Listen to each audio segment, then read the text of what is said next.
ونشهد أن محمدا عبده ورسوله ثم أما بعد رب اشرح لي صدري ويسر لي أمري واحلل عقدة من لساني يفقهوا قولي اللهم لا مانع لما أعطيت ولا معطي لما منعت ولا ينفع ذا الجد منك الجد. السلام عليكم ورحمة الله وبركاته.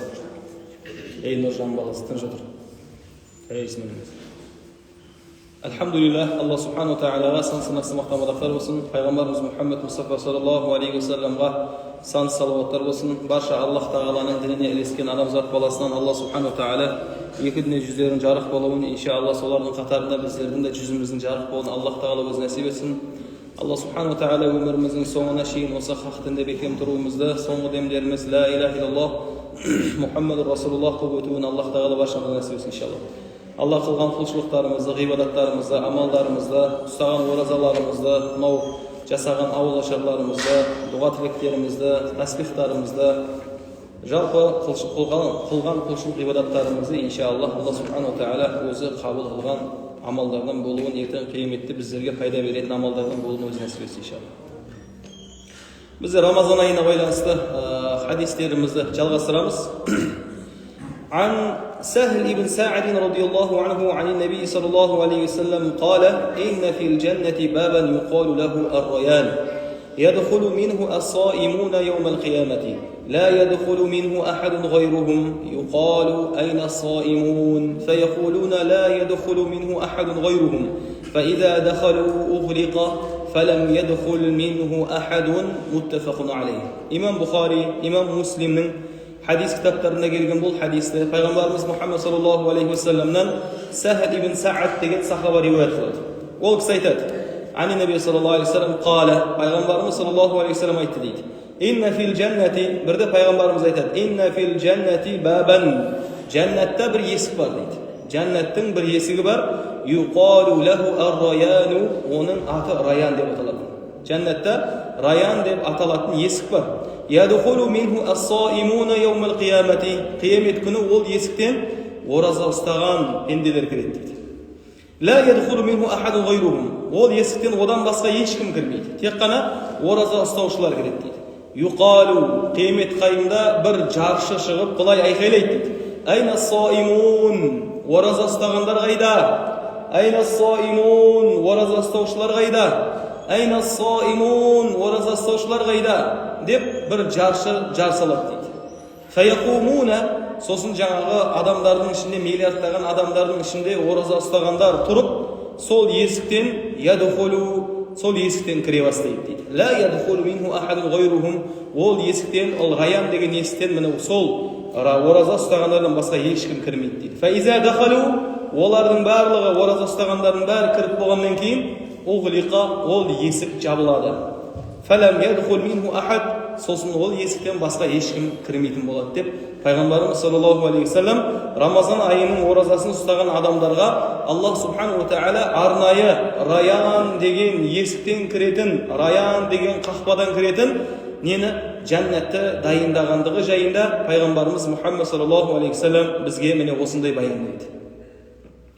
O'tgan saboqlarimizda aytganimizda Rayan degan so'zning ma'nosi Rayana yani bu ne adamlardan, yani şöldüp kelgen, karnı aşıp kelgen, şarşap kelgen adamlardan şölün kandırıp demaldırатын orunga aytıladi jargı. Осы өмірде Allah subhanahu wa ta'ala'nın razılığı için mümin Müslümanlar tağdan keşke deyin. Adamlardan bari tamaqtanıp жүрсе de, adamlardan bari susundanıp жүрсе de, adamlardan bari kez gelgen nerseni eşep jep жүрсе de, бірақ Allah subhanahu wa ta'ala oğan ey mümin Müslüman sen oraza usta deb buyurgandığı için ol ne istedi? Tağdan keşke deyin halal bolgan nerselerden de tıyıldı. Ol haram bolgan nerselerden tıyılıp ömür sürüp жатыр еді осы уақытқа дейін. Haram bolgan nerselerde Allah subhanahu wa ta'ala oğan tıyıl degende birden tıyıldı. Al endi tағы da bir ay sınақ berdi oğan. Ol qanday sınақ?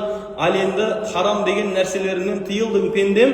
Al endi mаған менің разылығым үшін шынымен маған иман келтірген болсаң, шынымен маған сенген болсаң, ал енді осы Рамазан айында бір халал қылған нәрселерінен де тыйыла алар ма екенсің деп Алла субхану ва тағала тура бір оны сынаққа салғандай болады. Сол кезде анау Аллаға иман келтірген момын мұсылман жүрегіндегі Аллаға деген иманын, Аллаға деген махаббатын дәлелдеу мақсатында таңнан кешке дейін Қараңыз, ешкім оны қинап жатқан жоқ. Ешкім оны ұрсып жатқан жоқ, ешкім оған айқайлап жатқан жоқ, ешкім оны бақылап тұрған жоқ. Аузыңды ораза ұста деп. Бірақ ол ешкім көрмей тұрған болса да, ешкім оған еш нәрсе демей жатқан болса да, ол не істеп жатыр қазір? Ішпей жемей жатыр да. Халал болған сусын, халал болған тағам, өзінің халал болған жары. Субханалла. Міне, момын мұсылманның былай айтқан кездегі иманының өте бір көркем көрінісі міне осы жерде жүзеге асады екен. Әлбетте, ораза ұстаған адамдар ең бірінші оразаны ниет қылған кезде мен Аллах тағаланың разылығы үшін ораза ұстаймын деу керек.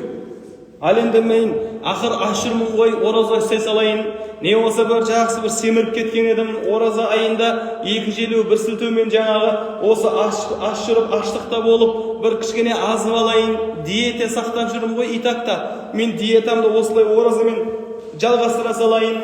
Не болмаса менің бір жолдас балаларым ораза ұстап жүр, адамдардың алдына барған кезде ертеңде мына ораза ұстамаған екен десе ұялып қоямын ғой деген сияқты әртүрлі мақсаттарда ораза ұстауға болмайды мұсылманға. Мұсылманға оразаны ұстау ол тек қана Алла разылығы үшін болу керек. Алла маған соны бұйырды. Аллах тағала маған әмір етті. Мен сол Алланың, Раббымның бұйырған бұйрығына, әміріне итағат қылуым керек. Ләббәйк Аллахумма ләббәйк. Ләббәйя Алла, сен маған бұйырдың, мен не істеймін, қазір сенің итағатындамын деу арқылы ол оразасын бастау керек та. Ал енді дүниелік бір мақсат болса, азу ма, не болмаса бір денсаулығым бір керемет болады, асқазанның ішіндегі кейбір шылақтар түсіп қалады деген сияқты, не болмаса бір ішкі құрылысын бір реттеп алайыншы осы Рамазан айында деген сияқты мақсаттар болса, дәл қазір ол мақсатты ауыстыру керек момын мұсылман.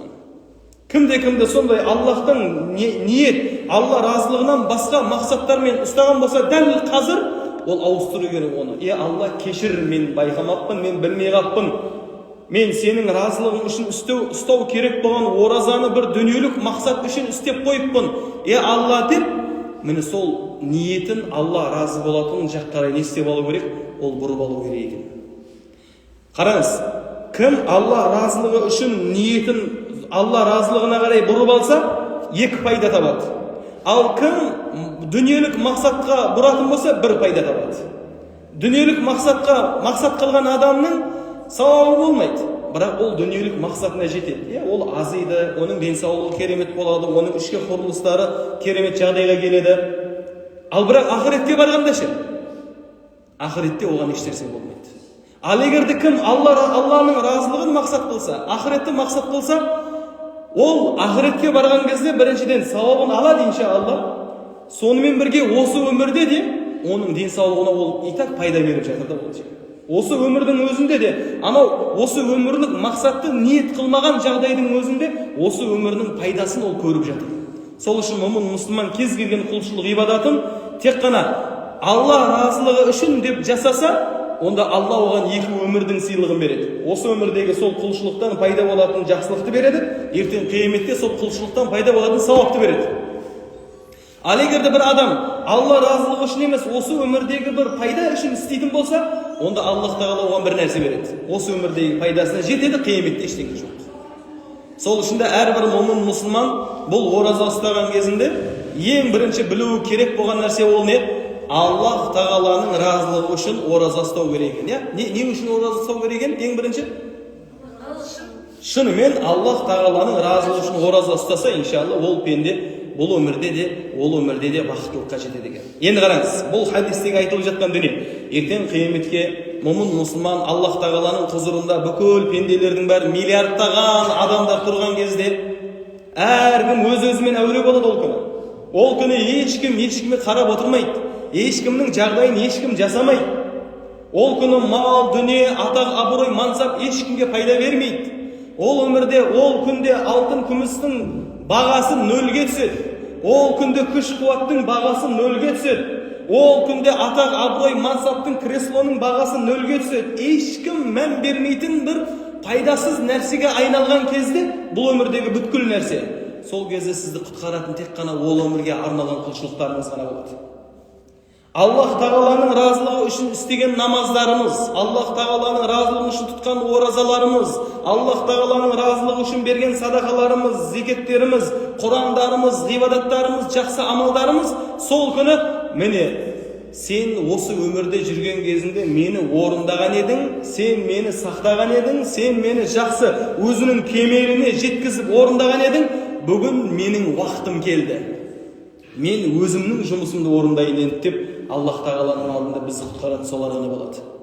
Bu umrda biz namozimizni o'ta mixta kemel qilib o'rindasak, orazamizni o'ta kemel qilib, shegini yetkazib kemel qilib o'rindasak, zakatimizni qizg'anmasdan mol dunimizdan keremet qilib bera olsak, o'sha umrda sadaqalarimizni, istagan yaxshi amallarimizni, zikrlarimizni, Qur'onlarimizni Alloh uchun o'zining kemelligini yetkazib, o'gan yaxshi man berib istasak, бүкіл әлем бізден бет бұрған сәтте, бүкіл әлем бізге қарабай қойған сәтте, керек болса әкеңде, шешеңде, ағаңда, ініңде, бауырыңда, әйеліңде, балашағаңда сенен бет бұрған сәтте, міне осы құлшылық ғибадаттар сап болып келеді біздің алдымызға.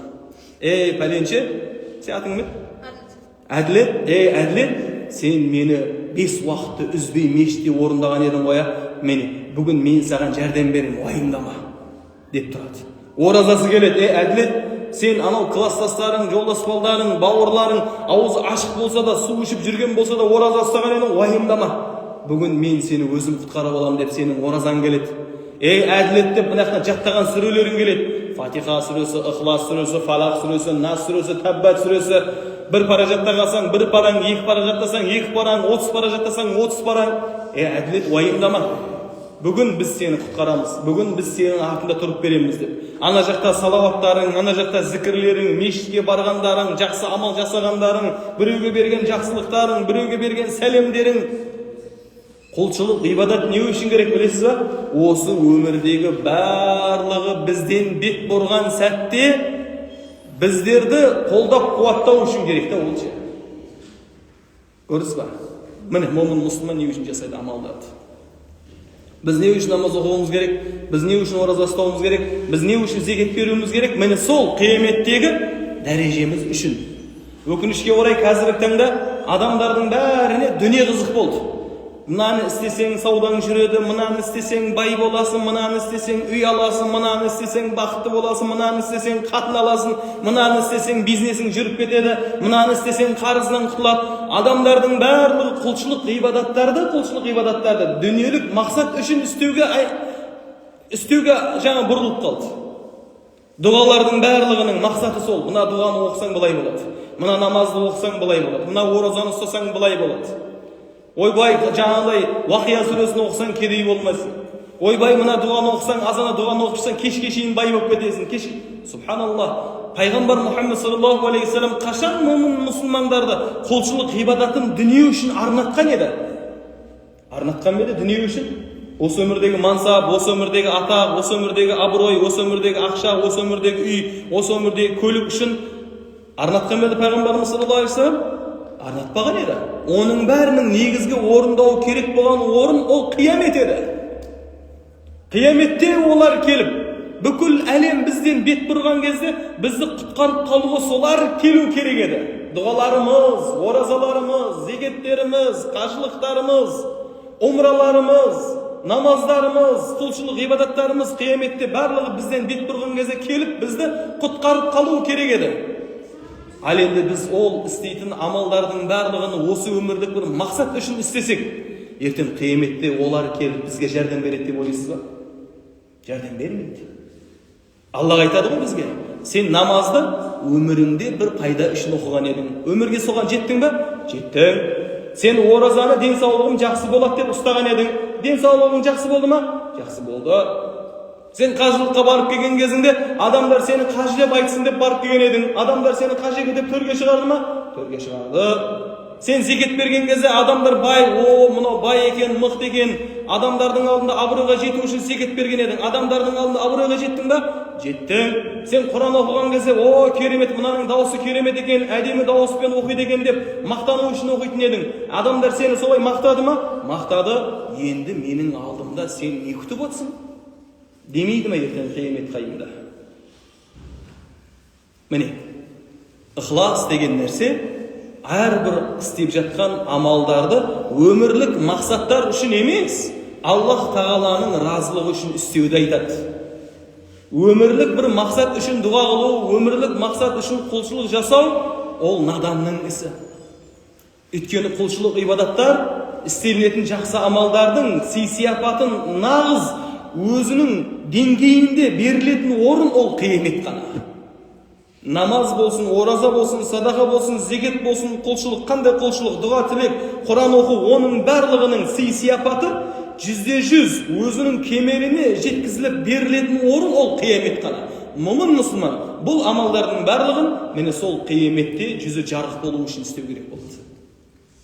Әлем бұл хадистегі айтылып жатқан дүние ол не? Алла субхану тағала міне осы бірнеше топ құлшылық ибадаттардың ішінде арнайы Рамазан айының оразасын жекелеп, Рамазан айының оразасын өзін арнайы оған мәртебе, дәреже беру үшін Алла субхану тағала міне сол жәннаттың бір қақпасының атына Ар-Райян деп қойып, осы өмірдегі ораза ұстаған момын мұсылмандарды қияметте сол жерден шақырады екен ғой.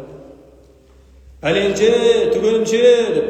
Мына хадис айтылып жатыр. Айна соимун, ораза ұстаушылар қайда? Адамдардың барлығы су ішіп жүрген кезде күн 40 градус ыстық болса да ұстаған ораза ұстаушылар қайда? Адамдардың барлығы кафелерде, ресторандарда, көшелерде, жан-жақта тамақ, нан жеп жүрген кезде ораза ұстаушылар қайда? Адамдардың барлығы ақыретті мүлде ойламай, беймарал, емін-еркін қалаған нәрсесін істеп жүрген кезде Алланың разылығы үшін ораза ұстаған ұстаушылар қайда? Бауырлары, достары, туған туысқандары, көрші қолаңдары, ағайындарының бәрі аузы ашық бола тұра. Ешкім азанда онымен бірге ауыз жауға тұрмаса да, кешке дейін тамағы жетпесе де, ауыз ашарға ештеңе таба алмаса да, Аллам разы болсыншы деп ораза ұстаған ораза ұстаушылар қайда? Деп ертең қиямет қайымда міне сол айна соимун деп ораза ұстаушылар шақырылады деген ғой. Фаяқумуна, міне сол кезде ана ораза ұстаған адам бүйтіп енді нағыз мақтанатын орын сол жер. Нағыз ад-души дейді, ад-души мақтанатын, міне көрдің ба, міне деп мақтаныш тұтатын жер сол жер. Сол күні ужуху йаума изин надира болып, анау жүздері жарық болып, анау ораза ұстағандардың Алланың бұйрығын орындағандығы үшін, Алланың айтқан тілін алғандығы үшін жүздері анау жарық болып, Аллах тағаланың алдына мақтанышпен. Анау Құран-ы Кәрімдегі аят бар ғой, анау жаңағыдай Аллаға иман келтіріп пайғамбардың артынан ілескен адамдардың анау қолдары, жүздері, аяқтарының бәрі нұрланып, міне нұрға бөленіп, жүздері жарық болып, күлімсіреп, қуанып, мақтан тұтып, анау ораза ұстағандар фаяқумуна орындарынан тұрып жайлап сол есіктің алдына қарай келеді ғой, субханалла. Сол кезде біз егерде сол жәннатқа қарай кіріп бере жатқан сол топтың ішінде бола алсақ, альхамдулилла. Ал ана жақта қалып кетсекші. Әттеген-ай, қап, ораза ұстамай қаппын ғой. Шақырды ғой мені талай, айтты ғой маған, телефонмен де келді маған SMS-тер, көршім да келді, досым да келді, бауырым да келді, туысқаным да келді, ағайыным да келді, кластасым да келді, айтты ғой маған имамдар айқайлап микрофонмен, бәріне естілетін көшеге дауысын айқайлатып қойып, ораза ұстаңдар, ей момын мұсылмандар, ертең қияметте бізге пайда беретін амал сол ораза деп айтқан еді ғой. Деп ана жерде бармақ шайнап тұрмауды үшін осы өмірде момын мұсылман ләббайк Аллахумма ләббайк, Алла ләббай, сенің айтқан тіліңді алам деп міне ораза ұстаса, иншалла ертең қияметте міне сол момын мұсылмандармен бірге жәннатқа кіру деген ағайындар.